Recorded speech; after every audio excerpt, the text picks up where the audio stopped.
Hello students, last લેક્ચરમાં આપણે exercise 1.2 એના અંદર ક્વેશ્ચન 1 અને ક્વેશ્ચન 2 કમ્પ્લીટ કર્યો હતો. આજના લેક્ચરમાં આપણે ક્વેશ્ચન 3 થી સ્ટાર્ટ કરીશું. ક્વેશ્ચન 3 શું આપ્યું છે જોઈ લઈએ. શું આપ્યું છે કે સાબિત કરો કે f from r to r, એટલે કે તમારું જે ફંક્શન આપ્યું છે એનો પ્રદેશ શું છે r અને સહપ્રદેશ શું આપ્યો છે r આપ્યો છે, અને બીજું ફંક્શન આપ્યું છે f of x મહત્તમ પૂર્ણાંક x. મહત્તમ પૂર્ણાંક વિધેય એક એક નથી અને વ્યાપ્ત નથી એવું આપણે પ્રૂવ કરવાનું છે. જે f of x બરાબર મહત્તમ પૂર્ણાંક x એ એક એક પણ નથી અને વ્યાપ્ત નથી એવું પ્રૂવ કરશો. જ્યાં મહત્તમ પૂર્ણાંક x એ x થી નાના અથવા મહત્તમ પૂર્ણાંક x શું કહેવાશે x થી નાના અથવા તો x ને સમાન તમામ પૂર્ણાંકોમાં મહત્તમ પૂર્ણાંક દર્શાવે છે. તમારો x થઈ જવાના x થી નાના હોય અથવા તો x ને સમાન તમામ પૂર્ણાંકોમાંથી જે મોટો પૂર્ણાંક આવે એ તમારું શું થઈ જશે મહત્તમ પૂર્ણાંક થઈ જશે. ઓકે, આપણે સંખ્યા થોડીક લઈ લેશું અને એના માટે ચેક કરશું કે મહત્તમ પૂર્ણાંક કોને કહેવાય. ઓકે, હવે તમને ફંક્શન આપ્યું છે શાના પર છે તો r થી r પર. તો પ્રદેશ r લઈ લઈએ આપણે, જેના અંદર ઋણ સંખ્યા, ધન સંખ્યા, અપૂર્ણાંક સંખ્યા પણ આવેલી હોય. બરાબર, તો લઈ લેશું 0 1 1.3 1.9 2. સેમ વસ્તુ આ બાજુ લઈ લેશું આપણે -1 -1.5 -2.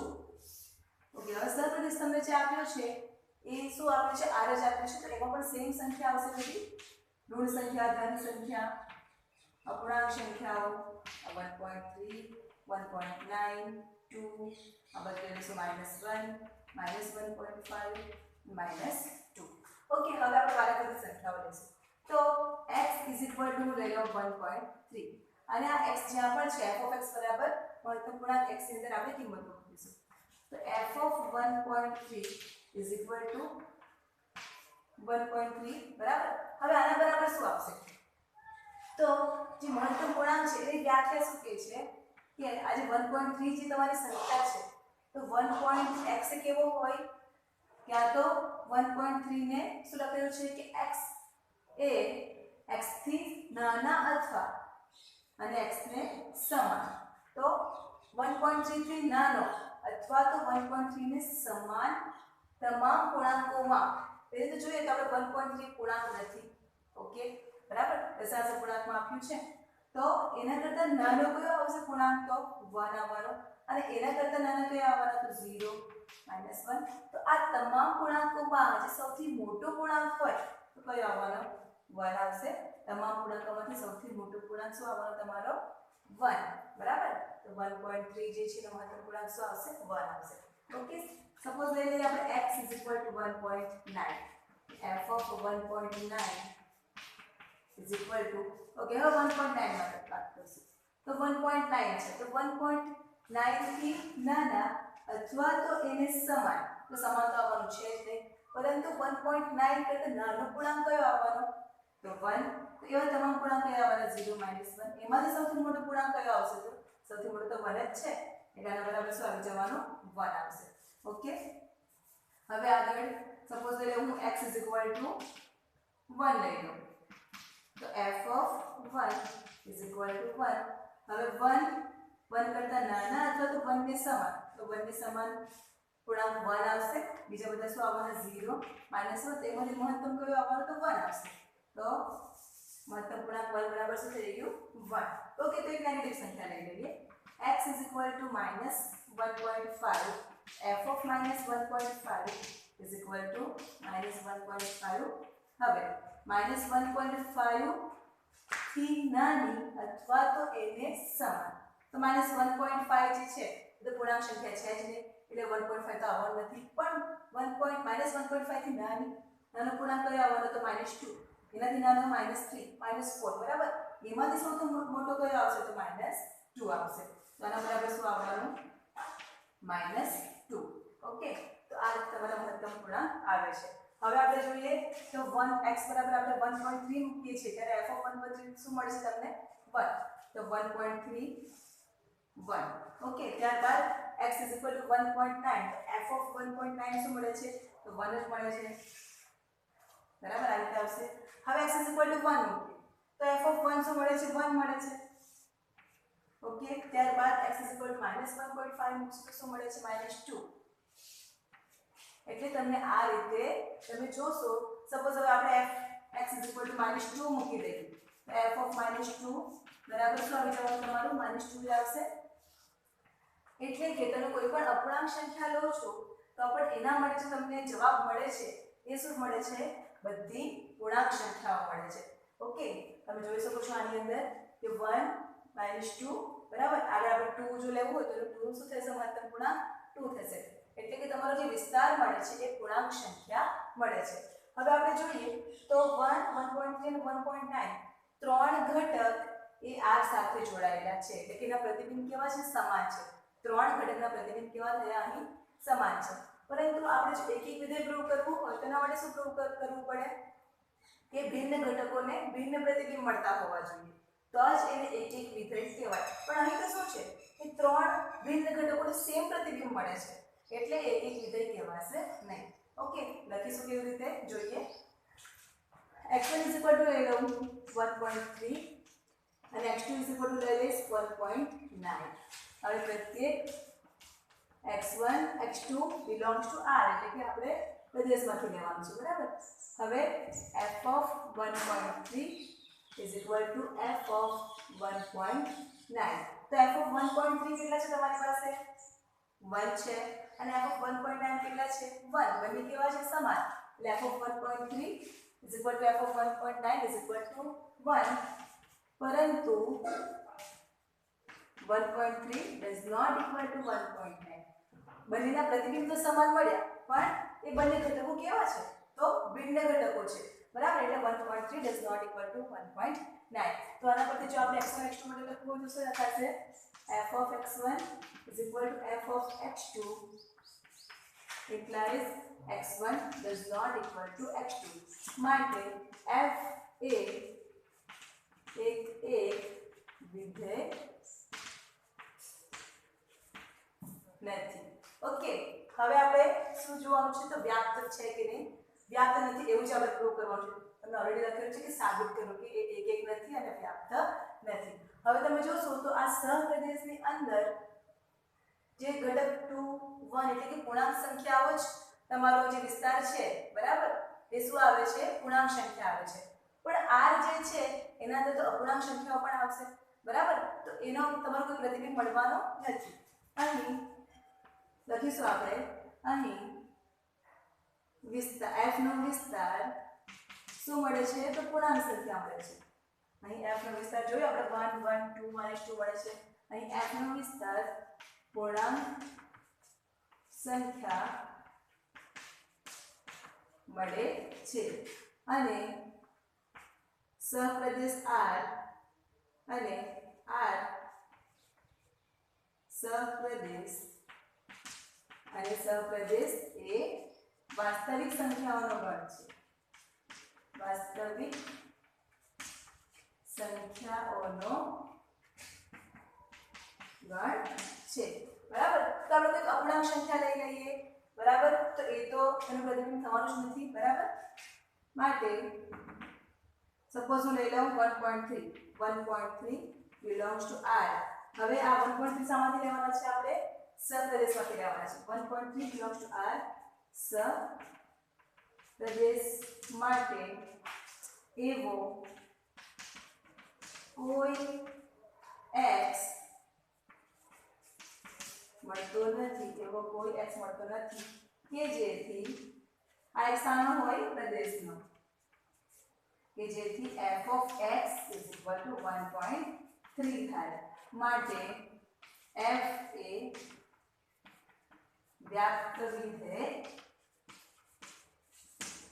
નથી ઓકે તમે 1.3 1.9 એ કોઈ તમારા પ્રદેશના ઘટક સાથે જોડાયેલા છે નથી જોડાયેલા બરાબર 1.3 1.9 એ બધા ખાલી છે એ સાથે કોઈ ઘટક જોડાયેલો નથી માટે જે તમારો પ્રદેશ છે એના કોઈ પણ ઘટકનું પ્રતિબિંબ એ તમારી અપૂર્ણાંક સંખ્યા આવશે નહીં માટે તમારે શું થઈ જવાનું કે f એ વ્યાપ્ત વિધેય નથી ઓકે સમજ પડી આની અંદર હવે આગળ જોઈશું આપણે તો આપણો છે આગળનો ક્વેશ્ચન તમારો ક્વેશ્ચન નંબર 4 માનાંક વિધેય આપ્યું છે માનાંક વિધેય એ પણ આપણે ઓલરેડી લેવલમાં શીખીને આવ્યા છીએ કે f of x બરાબર માનાંકમાં x હોય તો આપણે એની કેવી રીતે બીજી રીતે વ્યાખ્યાયિત કરાય. ક્વેશ્ચન તમને આપ્યો છે કે ક્વેશ્ચન 4 સાબિત કરો કે માનાંક વિધેય f from r to r f of x is equal to માનાંકમાં x દ્વારા વ્યાખ્યાયિત વિધેય એક એક નથી અને વ્યાપ્ત પણ નથી એવું આપણે પ્રૂવ કરવાનું છે. એક એક નથી અને વ્યાપ્ત પણ નથી.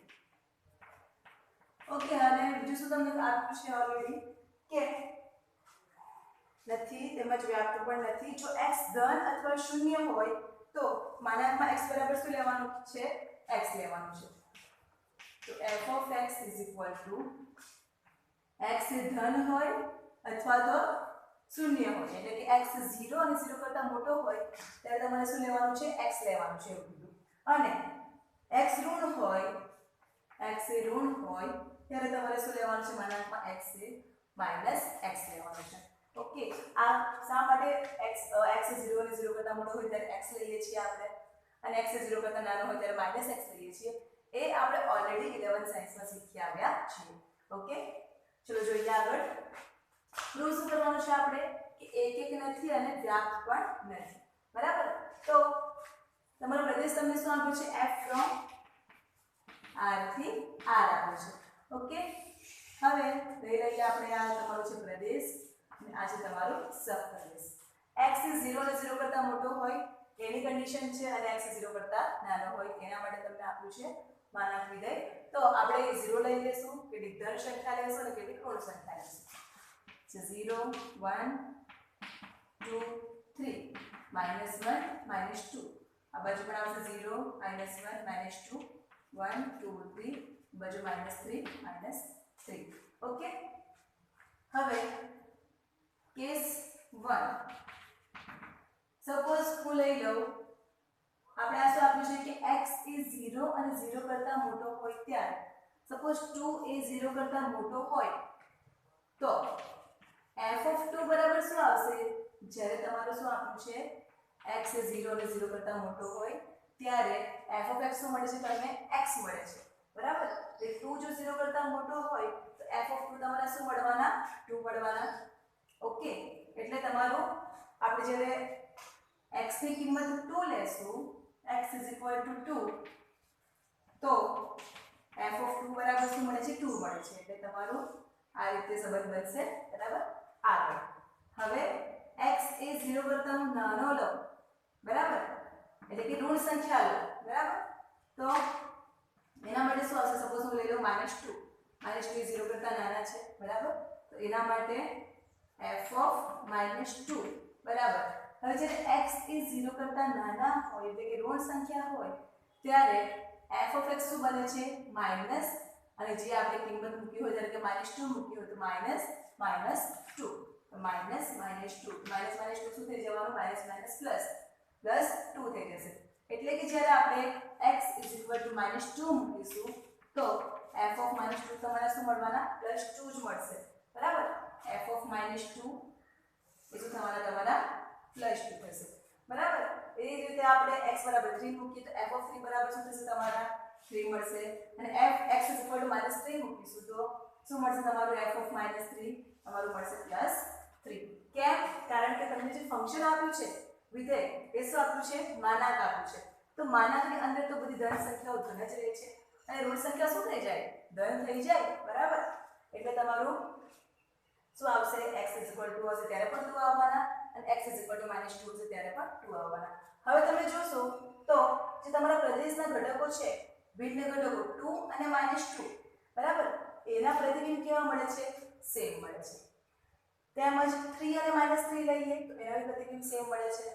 પણ આપણું એક એક વિધેયની વ્યાખ્યા તો શું કહે છે કે ભિન્ન ઘટકોને કેવા પ્રતિબિંબ મળવા જોઈએ? ભિન્ન મળવા જોઈએ.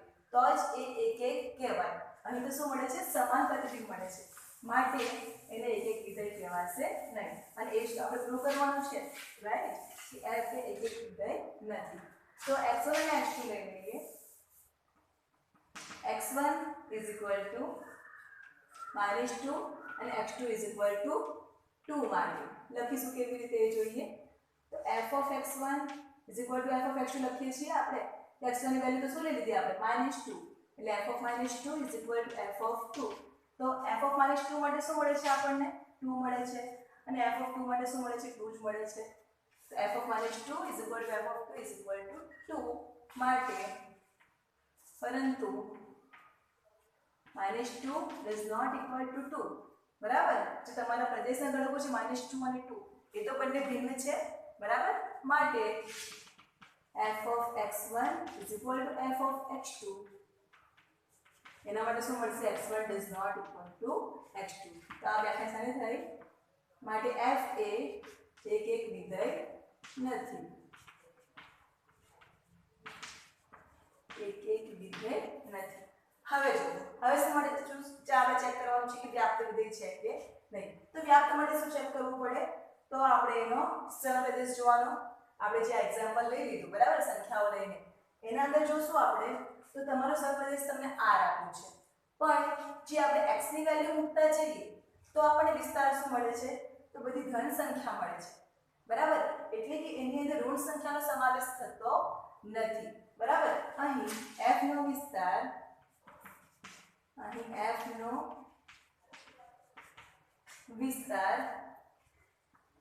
ધન સંખ્યાઓ છે અને સહપ્રદેશ તમને શું આપેલો છે વાસ્તવિક સંખ્યાનો ગણ એટલે સહપ્રદેશ વાસ્તવિક સંખ્યાઓનો ગણ આપેલો છે વાસ્તવિક સંખ્યાઓનો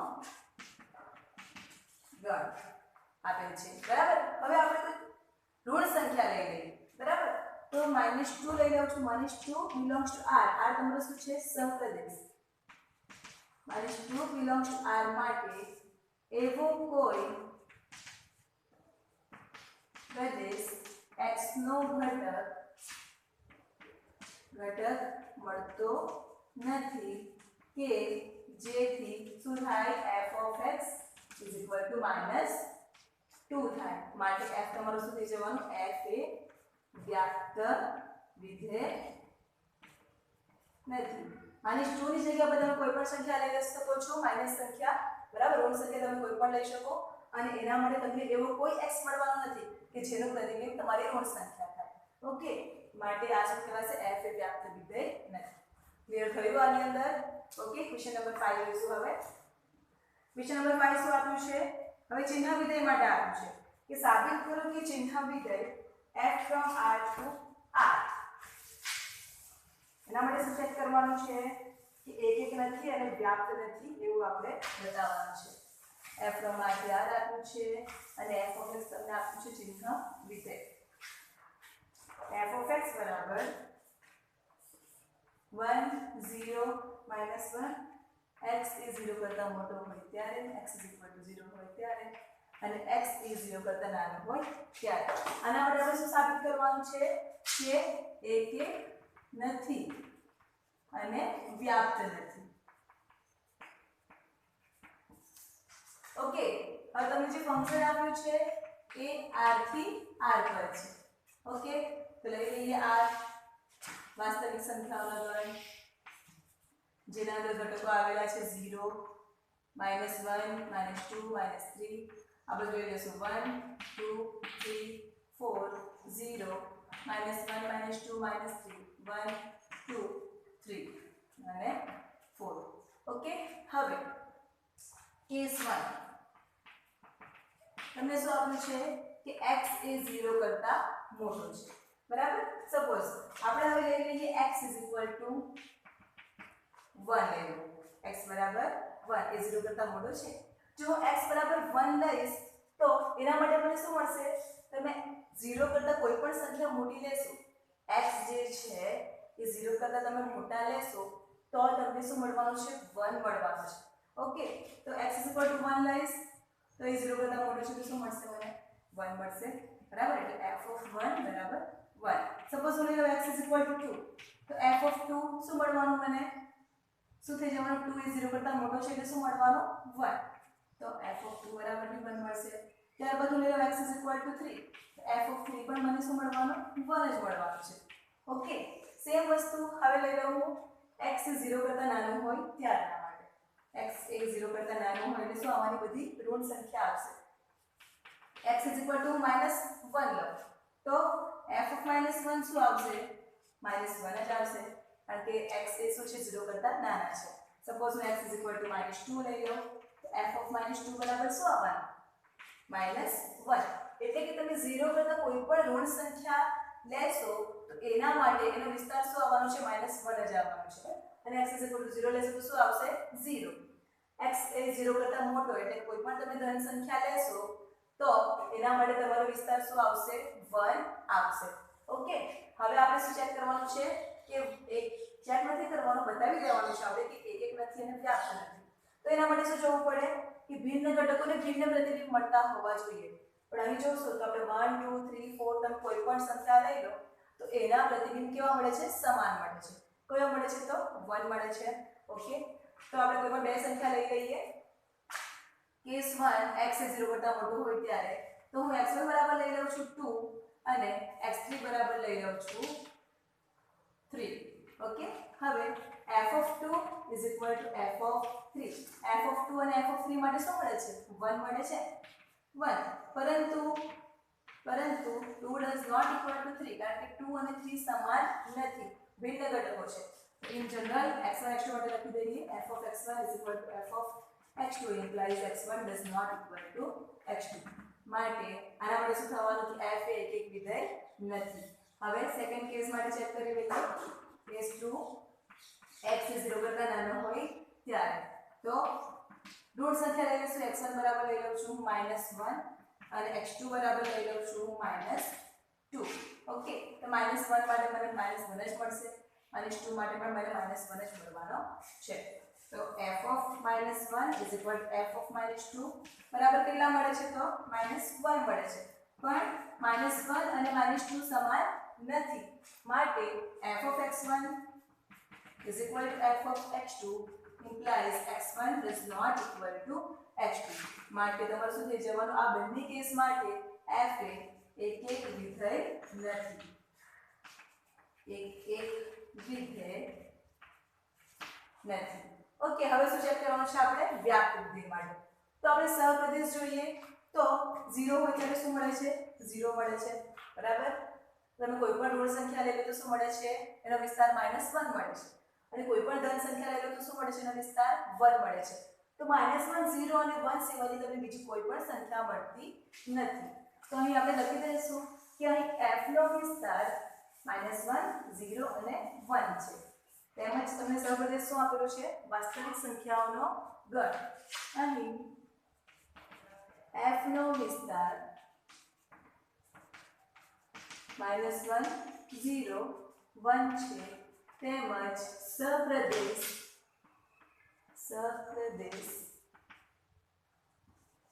r છે, એટલે વાસ્તવિક સંખ્યાઓનો ગણ છે. તો -1 0 અને 1 સિવાયની કોઈ પણ સંખ્યાઓ માટે -1 0 1 સિવાયની કોઈ પણ સંખ્યા માટે એવો કોઈ x પ્રદેશમાં મળતો નથી કે જેથી f of x બરાબર y થાય. બરાબર, તો y તમારું શું હશે? કોઈ પણ જે તમારા સહપ્રદેશ r છે એની કોઈ પણ સંખ્યા હશે. કોઈ પણ સંખ્યા માટે x મળતો નથી. બરાબર, માટે f એ વ્યાપ્ત વિધેય નથી. વ્યાપ્ત વિધેય નથી. -1 0 1 સિવાય તમે કોઈ પણ સંખ્યા લઈ લો. બરાબર, -2 લઈ લે, -2 belongs to r માટે એવો કોઈ x મળતો નથી કે જે f of x is equal to -2 થાય. ઓકે, તો આ થયું તમારું કયું ફંક્શન આપ્યું છે? ચિહ્ન વિધેય આપ્યું હોય એના માટે એક નથી અને વ્યાપ્ત નથી. બરાબર, એક્ઝામ્પલ 4 કમ્પ્લીટ થાય છે. ક્વેશ્ચન નંબર 6 જોઈ લઈએ. a is equal to આપ્યું છે, બહુ સિમ્પલ છે. Example 1 2 3, b is equal to 4 5 6 7 અને f એ થી b નું વિધેય છે અને f 1 4 2 5 3 6 આપ્યું છે અને એવું સાબિત કરવાનું છે કે f એ એક છે. તો આ છે તમારું ગણ a અને આ છે b. એના અંદર ઘટક તમને આપ્યા છે 1 2 3, બી માં આપ્યું છે 4 5 6 7. હવે જે તમને સંબંધ f ફંક્શન f જે આપ્યું છે, ઓકે, એ શું આપ્યું છે 1 એ 4 સાથે સંબંધ ધરાવે છે આ રીતે 2 5 3 6. એટલે તમને શું મળે f(1) = 4, f(2) = 5 and f(3) = 6. એટલે કે એ જે તમારો પ્રદેશ આપ્યો છે એના જેટલા પણ તમને ઘટક આપ્યા છે ત્રણ ઘટક, એ ત્રણે ત્રણને ભિન્ન પ્રતિબિંબ મળે છે. માટે શું કહેવાશે કે આ તમે વિધેય આપ્યું છે એક એક વિધેય છે. અહીં પ્રદેશ A ના તમામ ઘટકોને ભિન્ન પ્રતિબિંબ મળે છે. ભિન્ન પ્રતિબિંબ મળે છે. માટે f એ શું કહેવાશે એક એક વિધેય છે. ક્વેશ્ચન નંબર 7 જોઈ લઈએ. એમાં તમને આપ્યું છે કે એક એક વિધેય છે કે નહીં, વ્યાપ્ત વિધેય છે કે નહીં, એ આપણે પ્રૂવ કરવાનું છે, ચકાસવાનું છે. બરાબર. ફર્સ્ટ એમાં આપ્યું છે કે f from r to r, એટલે કે તમને પ્રદેશ આપ્યો છે વાસ્તવિક સંખ્યાઓનો ગણ અને સહપ્રદેશમાં શું આપ્યું છે વાસ્તવિક સંખ્યાઓનો ગણ. તો આપણે 0 લઈ લેશું, ઋણ સંખ્યા લઈ લેશું અને થોડી ધન સંખ્યા લઈ લેશું 1 2 3, આ બાજુ -3 -2 -1 0 1 2 3 4. ઓકે, હવે શું આપ્યું છે તમને ફંક્શન આપ્યું છે ડિફાઇન કરીને કે f of x = 3 - 4x. તો હું સપોઝ x = 0 મૂકું તો મને f of 0 શું મળવાનું 3 - 4 * 0 એટલે શું મળશે 3 મળશે 0 3. ઓકે, આ રીતે તમારો સંબંધ બનશે. હવે x = 1 મૂકીશ f of 1 શું મળશે 3 - 4 બનશે. 3 - 4 એટલે શું થવાનું -1, તો 1 - 1 સાથે ઇમેજ બનશે. હવે x = 2 મૂકું તો f of 2 બરાબર શું મળવાનું 4 × 2 8, બરાબર. 3 માંથી 5 8 બાદ કરવાના એટલે શું આવશે -5. ઓકે, એટલે કે તમારું 2 અને -5 તમારું ઉપરની સાઈડ આવશે આ રીતે. ત્યારબાદ x = ઋણ સંખ્યા લઈ લઈ -1 મૂકીશ તો આ તમારું 4 × -1 એટલે માઇનસ માઇનસ પ્લસ થઈ જવાનું. એટલે 3 + 4 એટલે તમારા 7. તો f of -1 4 5 6 7 એટલે -1 તમારું કઈ સાઈડ આવશે આ રીતે તમારું આવશે. અને તમે જોઈ શકો છો કે 0 1 2 -1, બરાબર, એ દરેક માટે તમને ભિન્ન પ્રતિબિંબ મળી રહ્યા છે સહપ્રદેશની અંદર. ઓકે, એટલે શું કહેવાશે કે એ એક એક વિધેય છે. આપણે x1 x2 લઈને ચેક કરીશું. બરાબર. પ્રત્યેક x1 x2 belongs to r માટે. તો શું આવશે f of x1 = આપણે f of x2 લઈ લેવાનું અને એના પરથી શું પ્રૂવ કરવાનું x1 = x2. તો જ્યાં પર x છે ત્યાં શું મૂકીશું x1 માટે x1 મૂકી દેવાનું એટલે 3 - 4x1 = x2 મૂકી દઈએ x ની જગ્યા પર 3 - 4x2. ઓકે, હવે 3 3 બંને બાજુ સરખા છે તો એ કેન્સલ થઈ જશે. તો શું બાકી રહેવાનું -4x1 = -4x2. માઇનસ માઇનસ બંને બાજુથી કેન્સલ, 4 4 પણ કેન્સલ એટલે બાકી શું રહી જશે x1 = x2. તો f of x1 = f of x2 લીધા તો એના પરથી શું મળ્યું x1 = x2.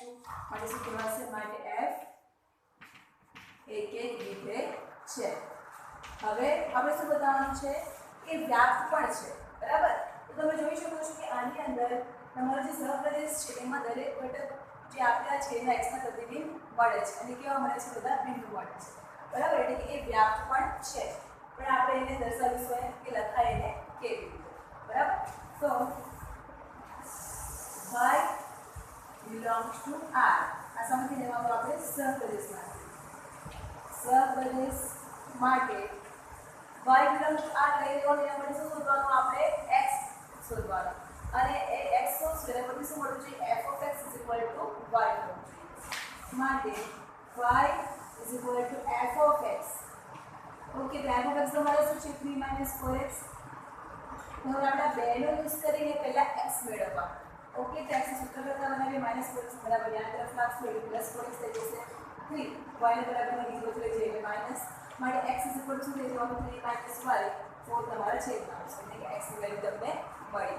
હવે શું કરવાનું કે f of x = y લખવાનું. f of x લઈ લઈએ અને x ની વેલ્યુ મૂકી દઈએ. x ની વેલ્યુ કેટલી મળી?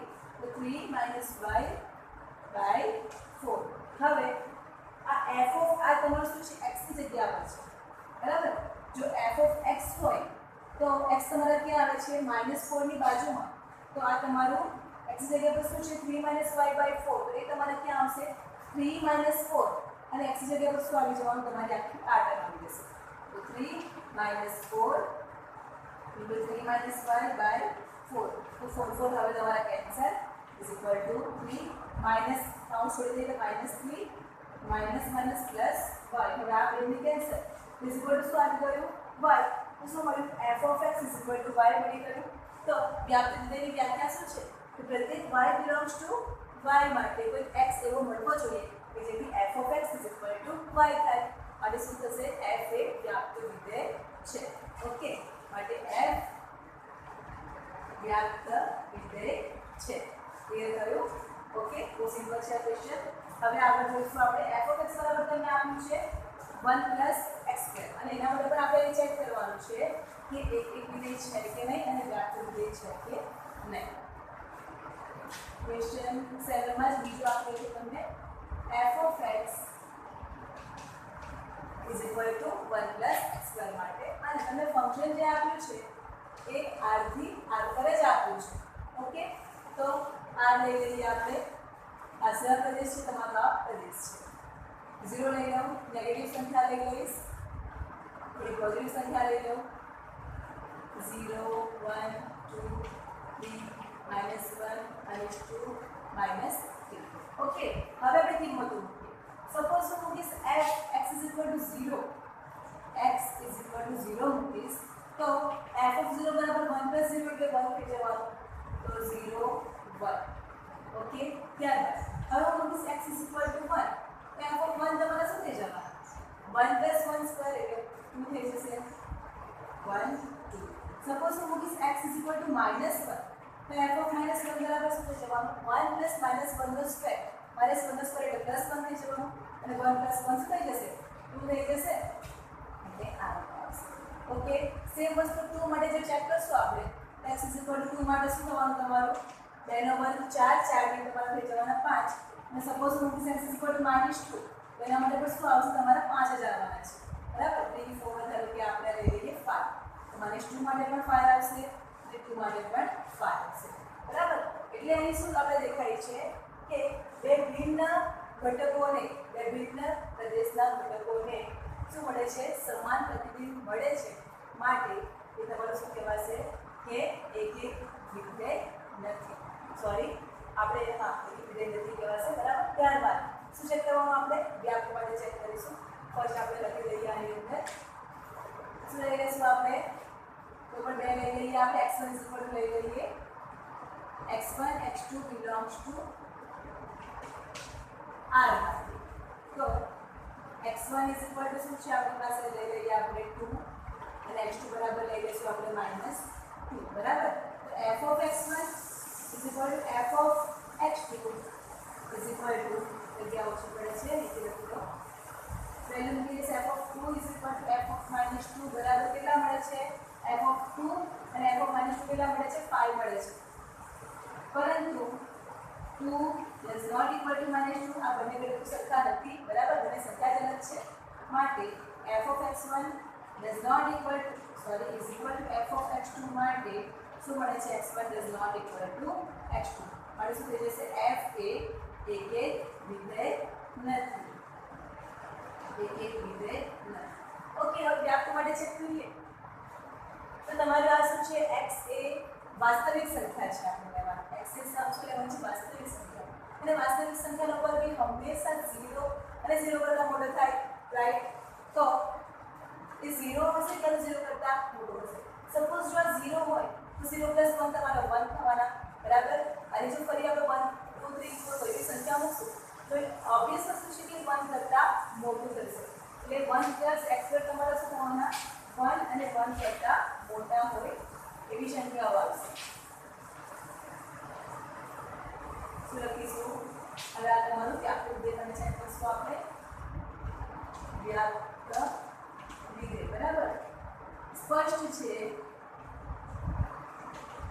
કે 1 + x² એ 1 હોય કાં તો 1 કરતાં મોટો હોય, કારણ કે અહીં x belongs to R અને x² એ 0 અને 0 કરતાં મોટો હોય, બરાબર. વાસ્તવિક સંખ્યાનો વર્ગ એ હંમેશા 0 હોય અથવા 0 કરતાં મોટો હોય. તો સપોઝ આપણે અહીં 0 મૂકીએ તો 1 + 0 એટલે 1 થાય, એટલે 1 = 1 થવાના. હવે કોઈ નેગેટિવ સંખ્યા મૂકશું તો પણ 1 + નેગેટિવ એટલે -1 મૂકીએ તો 1 + 1 શું થઈ જવાના? 2 થઈ જશે, એટલે 1 કરતાં મોટા થશે. એ રીતે તમે 2 મૂકશો, 3 મૂકશો, કોઈ પણ સંખ્યા મૂકશો એટલે 1 અને 1 કરતાં કેવા આવશે? મોટા આવશે, બરાબર. એટલે તમારું આ 1 + x² તો શું છે? f(x) છે.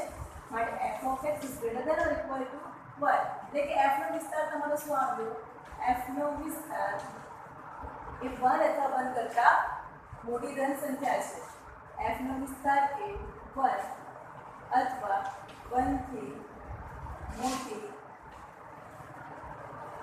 ધન સંખ્યા છે, બરાબર. એટલે તમે જોશો તો વિસ્તારમાં તમારું 1, 2, 3, 5 બરાબર એ રીતે આવે છે. કોઈ પણ ઋણ સંખ્યા આવતી નથી. કોઈ પણ ઋણ સંખ્યા જે છે એ તમારું પ્રદેશના ઘટક સાથે જોડાયેલી નથી. એટલે કે ઋણ સંખ્યા માટે કોઈ ઋણ સંખ્યા લઈ લો, -2 belongs to R એ તમારું શું છે? સહપ્રદેશ. સહપ્રદેશ માટે એવો કોઈ x મળતો નથી, એવો કોઈ x શાનો? પ્રદેશનો. પ્રદેશનો x મળતો નથી કે જેથી શું થાય?